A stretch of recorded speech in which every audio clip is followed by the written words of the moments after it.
আজকে একটু অন্যরকমের ভিডিও করতে ইচ্ছে করলো।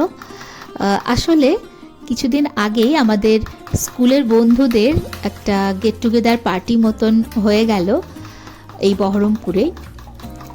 তো যা হয় আর কি, ফোন গ্যালারিতে প্রচুর ছবি, প্রচুর ভিডিও, সারাক্ষণ ওই ভিডিও আর ছবি দেখে যাচ্ছি। তো ওই ফোন গ্যালারি ঘাঁটতে ঘাঁটতেই এই ভিডিওগুলো আমার চোখে পড়লো। তো সেগুলো নিয়েই মনে হলো একটা ভিডিও বানানো যেতেই পারে। আসলে যেহেতু এবারে পিকনিকটা আমাদের বহরমপুরে হয়েছিল, তো আমার বন্ধুদের আবদার ছিল যে আমার হাতের পাটিসাপটা খাবে। তো কেউ কিছু আবদার করলে সেটা যতক্ষণ না পূরণ করতে পারি ঠিক মনে শান্তি আসে না, কিন্তু তার সাথে আবার টেনশনও প্রচুর কাজ করে, কারণ ঠিকঠাক হবে কি না এটা একটা ভীষণ চাপের বিষয়।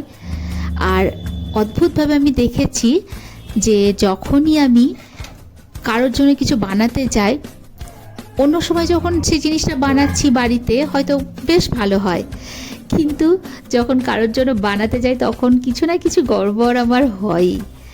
তো এবারেও পাটিসাপটা যেরকম হয় আমার মনে হয়েছে সেরকম হয়নি, কিন্তু বন্ধুদের রিয়াকশানটা ছিল দারুণ। তো সেইটা দেখেই আমার এই ভিডিওটা বানাতে ইচ্ছে করলো। তোদের এই ভালো লাগার মুহূর্তটা আমি যত্ন করে রেখে দিলাম। এই যে পাটিসাপটা আর একটা নিয়ে আসি।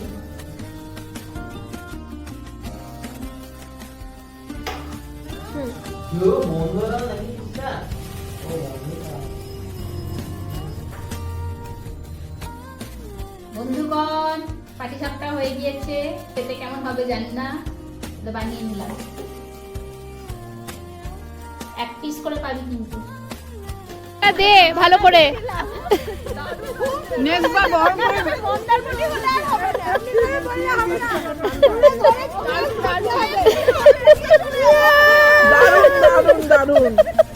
আমি কিন্তু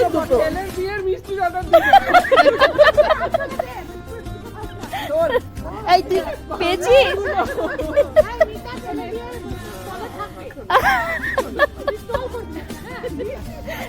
গোকুল পিঠার পাটিসাপটা দুটো তিনটে স্টল করতে হবে তাহলে।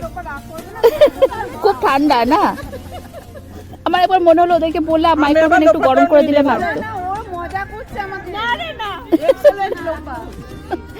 Thank you.